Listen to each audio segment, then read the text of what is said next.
حالانکہ صحیح مسلم میں انٹرنیشنل نمبر کے مطابق شروع میں کتاب الایمان چیپٹر میں 240 نمبر حدیث ہے. سیدنا علی کہتے ہیں کہ اس ذات کی قسم جس نے دانے کو پھاڑ کر اناج کو اگایا اور تمام مخلوقات کو پیدا کیا. نبی امی صلی اللہ علیہ وآلہ وسلم نے مجھ سے یہ عہد لیا تھا، اے علی تجھ سے محبت نہیں رکھے گا مگر مؤمن، تجھ سے بغض نہیں رکھے گا مگر منافق.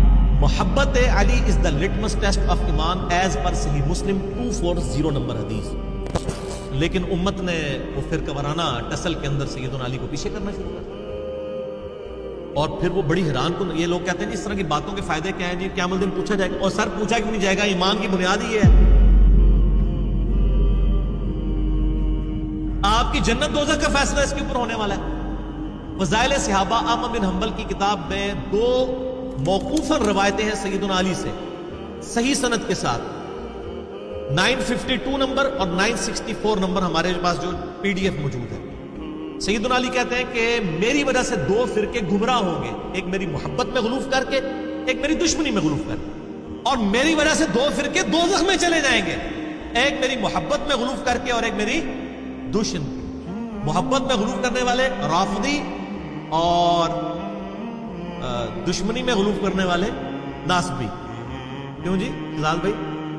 اللہ معافی دے، آپا اہل سنت کے اندر ہی گھسے ہوئے، ٹھیک ہے، نعوذ باللہ من ذلک. تو لیکن اللہ کے فضل سے یہ پلیٹ فارم جو ہے وہ سنی شیعہ کی تفریق سے بالا تر ہو کر کتاب و سنت کے منہج میں الحمدللہ. کیوں؟ نہ میں وہابی نہ میں وہابی، میں ہوں مسلم علمی کتاب. یہ کہنا ضروری ہے اس لیے کہ علماء جب یہ سچائیاں سنتے ہیں نا تو انہوں نے گالیاں ڈیوائز کی ہوئی ہیں کہ کسی کے اوپر کوئی فتویٰ لگا دو، کسی پہ کوئی نہ میں نال جناب ویکسینیشن کرنا کہ بھائی یہ باتیں اہل سنت کی کتابوں میں ہیں، جو فتوے میرے پہ لگنے ہیں وہ ان اماموں پہ لگاؤ.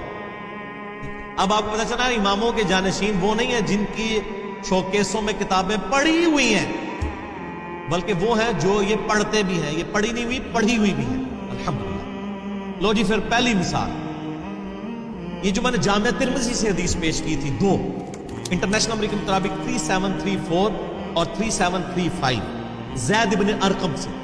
یہ پہلا شخص جو مسلمان ہوا وہ علی ابن ابی طالب ہے، اور پہلا شخص جس نے نبی علیہ السلام کے ساتھ نماز پڑھی وہ بھی علی ابن ابی طالب ہے.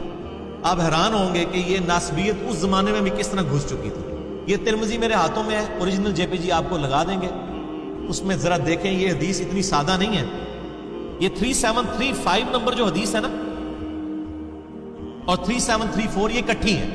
3734 میں جب یہ حدیث ابن عباس کہتے ہیں نا کہ سب سے پہلا شخص جس نے نبی علیہ السلام کے ساتھ نماز پڑھی وہ علی ہے، اس کے اوپر آگے کامنٹس ہیں امام ترمذی کے. وہ کہتے ہیں بعض محدثین کا کہنا ہے کہ مردوں میں سب سے پہلے اسلام لانے والے ابو بکر ہیں، حضرت علی 8 برس کی عمر میں مسلمان ہوئے، اور عورتوں میں سب سے پہلے حضرت ختیجہ لائیں ایمان. اوپر لکھ رہے ہیں صحابی کا قول اور آگے لکھ رہے ہیں بعض بابوں نے فرما دیا. یہ دیکھ لیا آپ نے؟ ویسے تو کہتے ہیں صحابہ سے تابعین کے اقوال ٹکرا جائیں تو آپ صحابی کو لیں گے. ابن عباس کہہ رہے ہیں کہ پہلا شخص جس نے نبی علیہ السلام کے ساتھ نماز پڑھی وہ حضرت علی ہیں، اور آگے امام ترمذی کا لکھ رہے ہیں. لیکن بزرگ فرماتے ہیں، حضرات فرماتے ہیں کہ پہلا شخص جو ایمان لایا وہ حضرت ابو بکر ہے مردوں میں سے، اور حضرت علی جو ہیں وہ بچے تھے، اور حضرت ختیجہ جو ہے وہ عورتوں میں لایا. فرقہ وارانہ جو بیماری ہے، چاہے پرانے بابوں میں ہو یا نئے بابوں میں، چاہے سلف میں ہو یا خلف میں، فرقہ واری تو فرقہ واری ہے. اور جو اگلی حدیث ہے ترمذی کی 3735 اس میں آپ دیکھیں کتنی خطرناک بات آ رہی ہے. زید بن ارقم کہتے ہیں پہلا شخص جو ایمان لایا وہ علی ہے. عمر بن مرہ تابعی کہتے ہیں جب میں نے یہ بات ابراہیم نخعی تابعی کے سامنے کی کہ زید بن ارقم صحابی نے مجھے بتایا ہے کہ پہلا شخص جو ایمان لایا وہ حضرت علی ہے، تو ابراہیم نخعی تابعی ہے، اور تابعی بھی جونیئر تابعی ہے، سینئر تابعین میں بھی نہیں آتا. وہ فوراً کہتا ہے، عمر کہتے ہیں کہ ابراہیم نخعی نے میری اس بات کا انکار کر دیا اور کہا نہیں، سب سے پہلے تو ابو بکر ایمان لائے تھے. اور تنوں کوئی پوچھے تو ابو بکر کا زمانہ پایا ہے، تو عمر کا بھی زمانہ پایا ہے.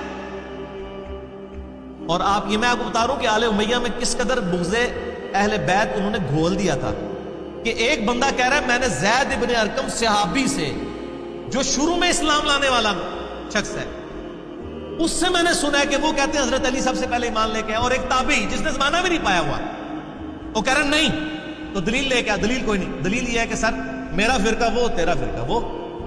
تو یہ پہلی مثال ہے. اب چونکہ یہ اس کے ساتھ جڑی ہوئی تھی نا، تو اس لیے مجھے اس کی ایسے خیال آیا کہ میں پھر ایک مثال نہ پیش کروں، میں اکچر یار کے اوپر 4 مثالیں اس نسبت سے پیش کروں علیہ السلام، تاکہ پتہ چلے کہ خلفائے راشدین کے صحیح شیعہ ہم ہیں. آپ تو صرف چند فرقوں کے بزرگوں کے شیعہ ہیں نا، ہم چاروں خلفاء کا دفاع کرنے والے ہیں الحمدللہ. یہ پہلی مثال تو آپ نے سن لی نا، اور آپ دیکھ لیں صحابی کا انکار کرنے کے اوپر آمادہ ہو گیا ایک بندہ صرف اس وجہ سے، وہ فرقہ واریت کی وجہ سے. دوسری مثال سنیں. یہ پہلی مثال میں تو انہوں نے ٹوٹکا گھاڑ لیا نا کہ جی ہم کہہ دیتے ہیں مردوں میں ابو بکر، بچوں میں علی، عورتوں میں ختیجہ اور آزاد کردہ غلاموں میں زید ابن حارثہ. ادھر تو کہانی کرا لی انہوں نے، وہ کہانی بھی پڑھی گئی ہے کہ وہ کہانی سی، میں نے ثابت کر دیا. اب یہ جو دوسری مثال ہے نا، یہ تو ہے ہی بالکل جعلی ہے. اور یہ آپ کے وہ جو لال رومال والے بھائی ہیں نا، وہ بھی بیان کرتے ہیں اور بڑی ڈٹائی کے ساتھ جھوٹی حدیثیں. چلو ضعیف ہونا ہم مان بھی لیں کہ بھی کسی لیول تک کوئی بیچارے کو کوئی غلطی لگ گئی ہے. ضعیف جداً، انتہائی ضعیف اور موضوع روایتیں وہ بیان کرتے ہیں، اور جو صحیح مسلم میں حدیث ہے وہ بیان نہیں کرتے. اور یہ ہر سنیوں کے بچے کو رٹا دی گئی ہے. آپ بچپن سے سن رہے ہیں یہ 2 حدیثیں، یہ 2 حدیثیں مشکات المصابیح کے اندر موجود ہیں، جو یہاں پڑھی ہوئی نہیں ہے، پڑھی ہوئی ہے. اور اس پہ شیخ زبیلی زئی اور شیخ البانی دونوں نے سے کہا یہ جھوٹی روایتیں ہیں. میں آپ کو روایت بھی بتا دیتا ہوں. پہلی روایت ہے 6068، یہ بڑی مشہور ہے، ہم سارے کو پتا ہوئے گی، اسی بھی سارے ساڑھے نال دے ہو نا. سیدہ عائشہ کہتی ہے چاندنی رات تھی، رسول اللہ صلی اللہ علیہ وسلم کا سر مبارک میری گود میں تھا. اچانک میں نے عرض کیا اے اللہ کے رسول، کیا آسمان کے ستاروں کے برابر بھی کسی کی نیکیاں ہیں؟ آپ نے فرمایا ہاں عمر کی. تو میں نے عرض کیا ابو بکر کی نیکیاں کہاں گئیں؟ تو آپ نے فرمایا عمر کی ساری نیکیاں ابو بکر کی نیکیوں کے مقابلے میں ایک نیکی کے برابر ہیں. یہ ہم سن کے کہتے تھے سبحان اللہ، جھوٹ. نیچے لکھے شیخ زبیر صاحب نے اسنادہ موضوع، گھڑی ہوئی روایت ہے، اور یہ زبیلی زئی نے نہیں لکھا. یہ پہلی تو بات ہے کہ یہ روایت جو ہے وہ رزین کتاب میں ہے، جس کی تو سندی کوئی نہیں موجود ہے. پھر بھی انہوں نے کہا اس کتاب کو بھی چھوڑ دیں. تاریخ بغداد، خطیب بغدادی کی ایک تاریخ کی کتاب ہے، اس میں موجود ہے. اس میں ابن محمد نام کا ایک کذاب راوی ہے، اور اس کے علاوہ اسماعیل نام کا راوی ہے جو موضوع حدیثیں بیان کرتا تھا. اور جس بندے نے یہ حدیث تاریخ بغداد میں لکھی ہے نا، خطیب بغدادی نے 5ویں صدی ہجری میں بہت بڑے مورخ گزرے ہیں، انہوں نے بھی لکھا ہے حدیث موضوع ہے. وہ کہتے ہیں ہماری بھی حدیث لکھی ہوئی ہے، آگے کے لکھا ہوا ہے جعلی ہے. انہیں کو پڑھ دیں. حدیث تو حدیث ہوتی ہے، اصلی ہو یا جعلی. ڈگری تو ڈگری ہوتی ہے، اصلی ہو جعلی. بھائی حدیث نہیں ہوتی. بخاری مسلم کی متفق علیہ حدیث ہے. جس نے میری طرف کوئی ایسی بات منسوب کی جو میں نے بیان نہیں کی، وہ اپنا مقام دوزخ میں دے. حدیث کا معاملہ بہت سینسٹیو ہے. اے کہانی سی جے. اور جو صحیح حدیث تھی مسلم شریف کے اندر، ادھر مسلم شریف، موضوعات شریف نہیں، مسلم شریف، صحیح مسلم میں انٹرنیشنل کے مطابق 6222 سیدنا علی کے فضائل کے چیپٹر میں کہ ابو ہریرہ رضی اللہ تعالیٰ عنہ کہتے ہیں کہ غزوہ خیبر کے موقع پر فتح نہیں ہو رہی تھی، اور پوری ڈیٹیل آپ کو المستدرک للحاکم میں ملے گی کہ پہلے حضرت ابو بکر کو بھیجا نبی علیہ السلام نے، لشکر کو شکست ہو گئی. پھر حضرت عمر لشکر لے کے گئے، شکست ہو گئی. 10 سے 14 دن گزر گئے، فتح نہیں ہو رہی تھی.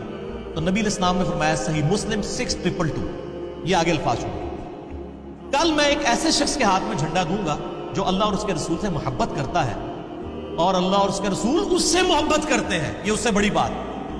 ویسے تو عاشق رسول سارے بنے ہوئے ہیں نا، یہ ون وے ٹریفک نہیں ہے. تو صحابہ کہتے ہیں ہم پوری رات اس فکر میں سوئے نہیں ہیں کہ یہ خوش نصیب کون ہے. ہر ایک دعا کر رہا ہے یا اللہ میں ہی ہوں. اور ابو ہریرہ کہتے ہیں حضرت عمر مجھے اکثر کہا کرتے تھے کہ یہ پہلا موقع تھا کہ مجھے بھی خواہش ہوئی کہ نبی علیہ السلام وہ جھنڈا میرے ہاتھ میں دے. مجھے کبھی حکمرانی کی تمنا نہیں تھی، لیکن یہ اعزاز ہی بہت بڑا تھا کہ اللہ اور اس کے رسول سے محبت کرتے ہیں اور اللہ اور اس کے رسول سے محبت کرتے ہیں. سیدنا عمر کہتے ہیں لیکن نبی علیہ السلام نے صبح مجھے نہیں بلایا، علی ابن ابی طالب کو بلایا، مجھے علی پر رشک رہے گا. یہ روایت تھی مسلم کی. یہ کسی سنی عالم کو بھی پتا ہے. میں آن ویڈیو کہہ رہا ہوں، میرے سے پہلے آج تک کسی سنی نے اپنی کتاب میں لکھی ہو ٹاپک بنا کے یا کبھی بیان کی؟ تو سر مسلم شریف میں نے تو نہیں دریافت کی، بس آپ کے پاس پڑھی ہوئی تھی، میں نے پڑھی ہوئی ہے، یہ 6222 JPG بھی لگا دیں گے، پھر ہم پوچھیں گے کہ یہ آپ نے جعلی روایتیں تو لوگوں کو بتائیں، جو مسلم شریف میں روایت تھی کہ حضرت عمر ابو بکر پہ رشک نہیں کرتے تھے، مولا علی پہ کرتے، یہ نہیں بتایا آپ نے؟ کیوں نہیں بتایا؟ اس لیے کہ آپ فرقہ وارانہ اس حصار کے اندر گر چکے تھے، ہم نے کیوں بتا دیا؟ کیوں؟ نہ میں وہابی، نہ میں بابی، میں ہوں مسلم علمی کتابی۔ لیکن نا لوگوں کو جب غصہ آتا ہے وہ گالیاں نکالتے ہیں، ہمیں غصہ آتا ہے تو ہم پیار محبت سے کہتے ہیں کہ جھوم کے کہہ دو کہ نہ میں وہابی، نہ میں بابی، میں ہوں مسلم علمی کتاب۔ ٹھیک ہو گیا؟